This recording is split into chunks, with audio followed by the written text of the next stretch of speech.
These stories are from a female's perspective. It had been a while since I had been out with a guy, and I was desperate for a date. I had been swiping left and right on various dating apps for weeks with no luck. I am not an ugly girl by any means. I was just having a stroke of bad luck. I would connect with guys, but something would always go wrong. A lot of them were just looking for a quick hookup, and that's not what I was after. I wanted to actually connect with a guy through conversation on a deeper level.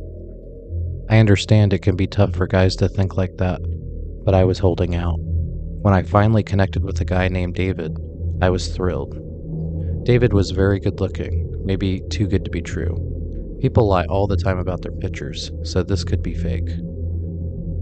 We agreed to meet at a trendy bar in our downtown for drinks, and I couldn't wait. I arrived early and waited patiently at the bar, sipping on my drink and checking my phone every few minutes. Finally, David arrived, and I was immediately struck by how handsome he was. We sat down and started chatting. I was pleasantly surprised by how witty and charming he was. He was so fun to talk to, and I really enjoyed his attitude towards things. He could not be bothered by the mundane details of life, and had the best solutions for maintaining a healthy mental state in this crazy world of information overload. But as the night went on, things started to get a little strange. David began to share increasingly disturbing stories about his ex-girlfriends and his failed relationships. No, it's not that he was the victim. He was actually the perpetrator. He talked about how he cheated on every one of them and how he had no remorse for his actions. Was this a joke? I tried to laugh it off, thinking he was just joking, and changed the subject, but he kept bringing it back up.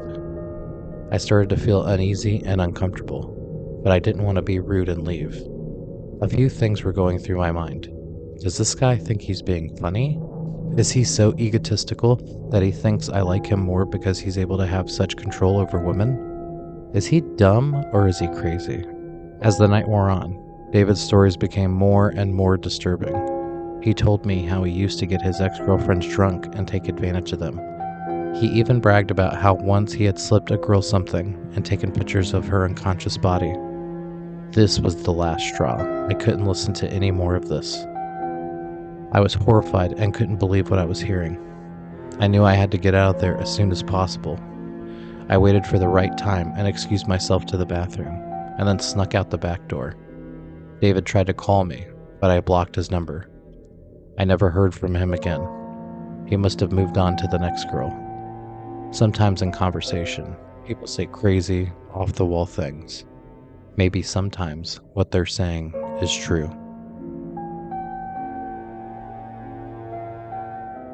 It was a hot summer day when I decided to go out on a date with Jim, a guy I had just met at a conference and later found on Instagram. He seemed charming and cute in his profile picture. We had chatted a little bit, but not enough to really get to know each other. We were working on connecting face-to-face for the first time. However, as soon as I met him in person, I knew something was off. We decided to meet at a trendy coffee shop, and I was happy as it was nice and public. I showed up on time and looked around to see if Jim was there. I did not see him at all. I got a table and sat down. I would order a coffee until he arrived. I'm sure he would want to order together, plus that would maybe break the ice a little bit. As I was sitting there, I began to be curious every time I saw a guy come into the shop. The situation was starting to irritate me though. He was already a half an hour late. When he finally arrived, he was sweating and out of breath. He sat down across from me and immediately started talking about how he had been lost on the way. It was hard for me to understand how someone could be that lost when everyone has GPS on their phones. Getting lost is kind of an old excuse. I tried to be understanding, but something about his demeanor made me feel uneasy. He kept fidgeting and looking around the room as if he was expecting someone to show up. He was acting pretty paranoid. We ordered our drinks and tried to make small talk, but every time I asked him a question, he seemed to dodge it or give a vague answer. He also kept checking his phone, which was vibrating nonstop. It was very distracting, and it was a constant bother during the date. The constant vibration was similar to having a third person on the date, and not a person that you wanted to be there. It was very distracting. As the date went on, I couldn't shake the feeling that something was off. My instincts were telling me to leave, but I didn't want to be rude, so I decided to give him one more chance. We left the coffee shop and walked to a nearby park to sit on the bench and chat. As soon as we sat down, Jim's phone started ringing again. This time, he answered it. I could hear the person on the other end yelling and cursing at him. Jim tried to call the person on the phone down, but it was clear that it was a heated argument. I couldn't understand everything that was being said, but I knew I didn't want to stick around for any of the drama. I stood up and told Jim I needed to go home. He begged me to stay, saying that he was in the middle of a family emergency and needed someone to talk to. But I did not feel like I could trust him, and I didn't want to be caught in the middle of his problems. As I was walking to my car, I took a different route from what we had taken from the coffee shop to the park, so Jim would not be able to follow me. I also took a route through some shallow woods rather than sticking to the sidewalk. As I was walking, I could clearly see the main street. I saw a suspicious car driving around, and it had a spotlight on it. It was shining it around the area, looking for something. I got really nervous suddenly and hid behind a tree. What were they looking for? As the car passed, I stepped slightly out of the woods and peeked around the corner to where it was going. I saw it go to the park where I was just at with Jim. The car parked, and 3 big guys came out of the car and walked directly to Jim. I couldn't hear what they were talking about, but all I could hear was, "Where is the girl?" Jim pointed in the direction of the coffee shop, and one of the big guys punched him in the stomach. He went down hard. After seeing that, I ran as fast as I could to my car. I got in and I sped off. I reported the incident to the police. It turns out there was a string of kidnappings in the area involving 4 guys. There was a car to keep a lookout for, which matched the description of the car with the spotlight. It turns out that Jim would lure pretty girls to a date, then take them to the park, where the 3 guys would overpower the girl and get them into their car. The girl would never see their friends again, and would be part of a trafficking ring. I feel lucky that I narrowly escaped a terrible situation. I'm thankful that I still have my freedom, if not even my life. Make sure you listen to your gut instincts. Your gut might know what's going on before you do.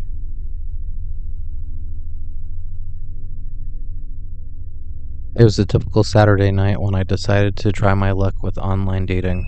I had spent the entire day scrolling through profiles, messaging potential matches, and finally, I landed a date with a guy named Jack. We decided to meet at a popular bar in the city. As I walked in, I immediately saw him sitting at the bar. He was tall, dark, and handsome, just like his profile promised. I walked over and introduced myself, and he stood up to give me a hug. I had just met this guy, and he was already giving me a big hug? That was kind of weird. Can I get to know you first before we make personal contact, or at least you invade my personal bubble? As he released from his too soon but warm hug, his hand drifted down my back and grazed my butt, but just barely. Still, he went there and I noticed. So we sat down at the table and started making small talk, but things only got worse as the night went on. Jack kept making inappropriate comments.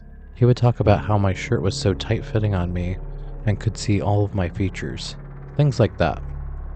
When he said that, he would look at my chest and stare at me in a creepy way. It is nice to be wanted, but this guy was drooling over me pretty hard. I understand why he was staring, as I have some bigger boobs, with some cleavage showing. I typically do get a lot of looks. However, there was something in his eyes though that made his staring very unsettling. I tried to laugh it off, but I couldn't shake the feeling that something was not right about him.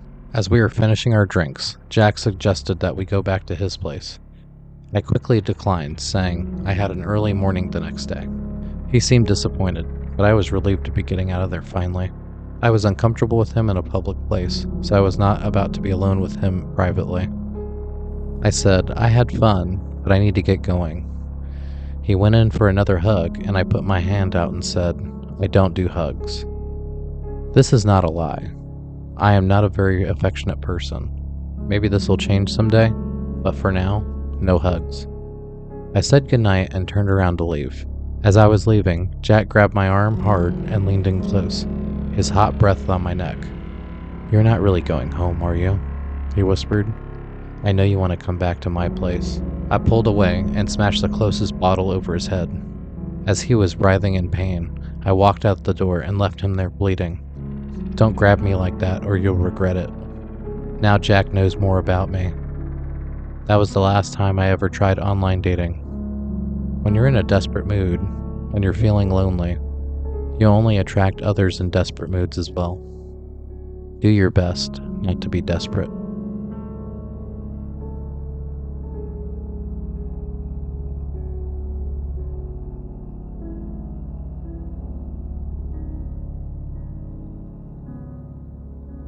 It turns out Jim would lure girls